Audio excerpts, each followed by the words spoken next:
سڵاو دۆستانی خۆشەویست هیوادارم هەمووتان لەخێر و خۆشی و سلامەتیە بن. تکایە کتێب بخێننەوە لەبەرەوەی کە کتێب باشترین برادەری تۆیە. واز لە برادەر و مرادەری کە بێنن هەمووی مەسلەحەتە. تکایە کتێب بخێننەوە.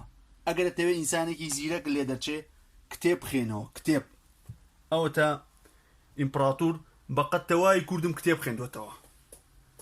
داواکاریم لە ملەتی کورتەیە کتێب بخێننەوە، چون هەرچەندە تۆ کتێب بخێنی ئەو نەزاناتری و پرۆگرامیشە زۆر ئاسانە. هەر شەو پێش ئەوەی کە بخەوی چارەگێک کتێب بخێنەوە یا 15 دقە لە ساڵا بێتە 15 کتێب.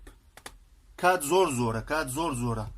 زۆر کەسێ ئەوڵا کاتم نییە ئەوانە لە جاتیەوەی بە شۆن برادەر بکەون و شەو دانیشن دۆمینە بکەن و شتانە کتێب بخێنەوە.